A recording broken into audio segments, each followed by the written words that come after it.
राहुल दोस्तों, सोचो अगर हमें वो हवेली मिल गई तो हमारी फिल्म एकदम हिट हो जाएगी। नेहा: हाँ, लेकिन गांव वाले क्यों मना कर रहे हैं? सब कहते हैं वहां कुछ है। अंकित: भूत प्रेत जैसी बकवास है। सच तो ये है कि सबको डराने के लिए कहानियां बनाई गई हैं। मीरा: हर कहानी में कुछ सच्चाई तो होती है। बुजुर्ग: तुम लोग जाओगे उस हवेली में? मत जाना, वो जगह इंसानों के लिए नहीं है। 200 साल पहले जो हुआ था उसकी गूंज अब भी वहां सुनाई देती है। कई गए पर लौटे नहीं। राहुल: वाह, लोकेशन देखो, कैमरे पर कमाल आएगी। अचानक पेड़ों के बीच से एक कौआ जोर से काऊ काऊ करता है और उड़ जाता है। मीरा: ये अच्छा संकेत नहीं है। गाड़ी धीरे धीरे रुकती है। सामने हवेली खड़ी है, टूटी खिड़कियां, झुके हुए दरवाजे, दीवारों पर काई और बैले।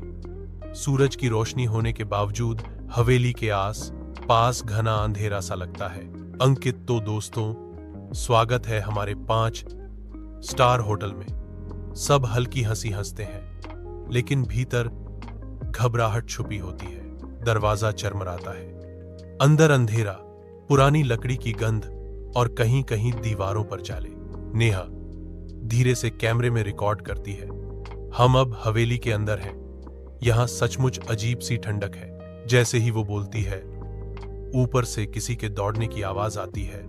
सब ठिठक जाते हैं। मीरा: तुम लोगों ने भी सुना? अंकित: जरूर कोई चूहा होगा।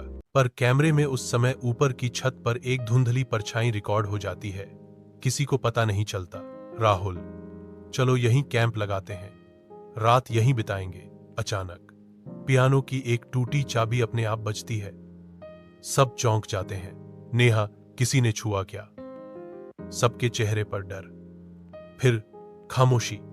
कोई हिम्मत नहीं करता पास जाने की। अचानक तहखाने से एक हल्की सी आवाज आती है, जैसे कोई मदद के लिए पुकार रहा हो। बचाओ। मीरा: तुम सबने सुना?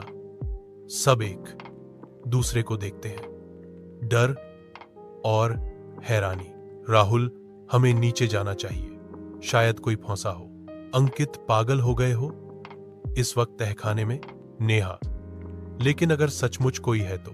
राहुल: अगर कोई अंदर फंसा है तो हमें देखना ही होगा। अंकित: और अगर कोई इंसान नहीं हुआ तो? राहुल धीरे धीरे दरवाजा धकेलता है। दरवाजा चरमराकर खुलता है और ठंडी हवा का झोंका सबके चेहरों से टकराता है। नीचे पत्थर की सीढ़ियां अंधेरे में जाती हैं। जैसे ही सब नीचे उतरते हैं, दीवारों पर पुराने खून के धब्बे और अजीब चिन्ह दिखाई देते हैं। कुछ चिन्ह उल्टे त्रिशूल जैसे, कुछ आंख की आकृति जैसे। नेहा: ये तांत्रिक चिन्ह है, मैंने किताबों में पढ़ा है। मीरा: हे भगवान, हमें बचाना। तहखाने में पहुंचते ही जमीन पर लोहे की जंजीरें और जंग लगे औजार मिलते हैं। लगता है यहां कभी किसी को बांधा और प्रताड़ित किया गया हो। नेहा: जमींदार रघुनाथ प्रसाद चौधरी, सन 1820। राहुल: गांव वालों ने कहा था यह हवेली उसी की थी। उसने अपने पूरे परिवार की हत्या कर दी थी। अचानक पेंटिंग की आंखें टॉर्च की रोशनी में चमक उठती हैं, जैसे जिंदा हो। सब पीछे हट जाते हैं। मीरा: ये जगह शापित है, उन आत्माओं को कभी शांति नहीं मिली। अंकित: ये सब कैमरे पर आ रहा है, मैं पागल हो जाऊंगा। नेहा अचानक चीखती है।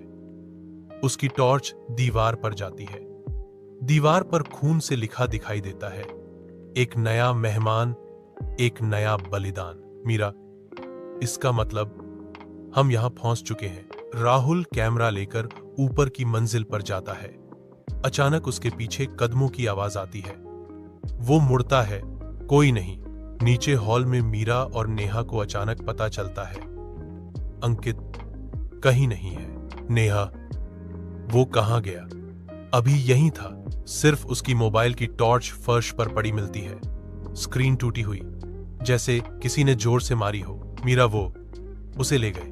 उसी वक्त ऊपर से राहुल की चीख सुनाई देती है। नेहा और मीरा दौड़कर ऊपर जाती हैं। राहुल: ये मुझे छू रहे हैं। साए धीरे धीरे पास आते हैं, जैसे उसकी जान चूस रहे हों। नेहा हिम्मत करके एक लोहे की रॉड उठाती है और हवा में वार करती है। अचानक एक साया चीखकर पीछे हटता है और बाकी सब भी धुंधला हो जाते हैं। मीरा, लोहे से इन्हें चोट लग रही है। कमरे में अचानक ठंडी हवा का तूफान भर जाता है। सब चीखते हैं। खिड़की अपने आप बंद हो जाती है। दरवाजा बंद हो जाता है। दीवार पर वही शब्द फिर से उभर आते हैं, खून दो वरना सब मरोगे। वहां सफेद कपड़े पहनी एक छोटी लड़की खड़ी है, चेहरे पर आंसू। लड़की, मुझे यहां से निकालो। नेहा, तुम कौन हो? लड़की कुछ नहीं कहती, बस धीरे धीरे तहखाने की ओर इशारा करती है और गायब हो जाती है। राहुल, क्या तुमने भी देखा? मीरा, हाँ, वो हमें कुछ बताना चाहती है। सब फिर से तहखाने जाते हैं, लेकिन इस बार उन्हें वहां एक और दरवाजा दिखाई देता है जो पहले नहीं था। दरवाजा लोहे का है, उस पर ताले लगे हैं। दरवाजे के पास खून से बना गोलाकार मंत्र है। नेहा, ये हवेली का मुख्य कक्ष है। शायद यहीं पर सब खत्म हुआ था। जैसे ही राहुल ताला तोड़ने की कोशिश करता है, दरवाजे के पीछे से अचानक तेज चीख सुनाई देती है। चीख इतनी भयानक कि सबके कान बजने लगते हैं। मीरा, ये दरवाजा हमें खोलना ही होगा, तभी राज पता चलेगा। राहुल, चाहे जो भी हो, हमें ये दरवाजा खोलना होगा। यही असली सच छुपा है। वो लोहे की रॉड से ताला तोड़ता है। ताला टूटते ही एक जबरदस्त झटका सबको पीछे गिरा देता है। दरवाजा अपने आप चरमराकर खुल जाता है। अंदर अंधेरा है। दीवारों पर काले धब्बे, खून से बने मंत्र और जले हुए मोमबत्तियों की राख। बीच में एक पत्थर का वेदी ऑल्टर है जिस पर जंग लगी तलवार रखी है। नेहा, ये यज्ञ वेदी है, यहीं पर बलिदान हुए होंगे। अचानक दीवारों पर चीखों की गूंज भर जाती है। सैकड़ों आवाजें, औरतों की, बच्चों की, बूढ़ों की। खून, खून, खून दो। नेहा, रघुनाथ चौधरी ने अपने परिवार और नौकरों की बलि दी थी। उसने तंत्र मंत्र से अमरता पाने की कोशिश की, लेकिन श्रापित हो गया। अब हवेली हर 100 साल में नए मेहमानों से बलिदान मांगती है। मीरा, यानी जब तक बलि न दी जाए हम कभी बाहर नहीं जा पाएंगे। अचानक हॉल के दरवाजे बंद हो जाते हैं। हवेली कांपने लगती है। आत्माओं की काली आकृतियां धीरे धीरे घिर आती हैं। लड़की, मुझे छुड़ाओ, किसी एक का खून, हवेली मांग रही है। राहुल, नहीं, हम सब मिलकर इससे बाहर निकलेंगे। लेकिन जैसे ही वो कहता है, अंकित की लाश अचानक कमरे के कोने में प्रकट होती है। उसका चेहरा नीला पड़ा है, जैसे किसी ने गला घोंटा हो। उसकी आंखें अब भी खुली हैं और उनमें डर जमे हुए हैं। मीरा, हे भगवान। दीवार पर खून से लिखा दिखाई देता है, एक गया, अब एक और। अचानक राहुल पर साए हमला करते हैं। वो लोहा उठाकर वार करता है। नेहा मंत्र पढ़ती है। मीरा रोती है। हवेली जोर से हिलने लगती है, जैसे गिरने वाली हो। नेहा, कोई रास्ता नहीं, हवेली हमें छोड़ने वाली नहीं। राहुल अचानक नेहा की तरफ देखता है। उसके चेहरे पर कड़ा फैसला दिखाई देता है।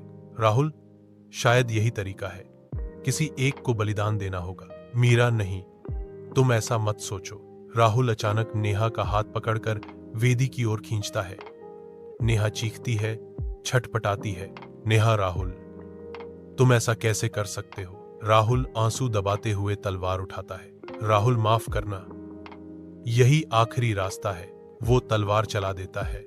हवेली की दीवारें चीखने लगती हैं। आत्माएं एक एक कर गायब होने लगती हैं। लड़की का साया मुस्कुराते हुए हवा में विलीन हो जाता है। जैसे ही बलिदान पूरा होता है, हवेली जोर से कांपती है। छत गिरने लगती है। राहुल और मीरा किसी तरह बाहर भागते हैं। पीछे हवेली धूल और आग में ढह जाती है।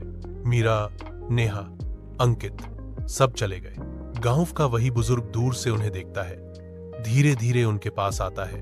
बुजुर्ग, तो हवेली ने तुम्हें छोड़ दिया। मीरा, हां, बलिदान के बाद सब खत्म हो गया। तभी अचानक उसकी आंखें लाल चमकने लगती हैं। उसके चेहरे पर एक अजीब मुस्कान फैल जाती है।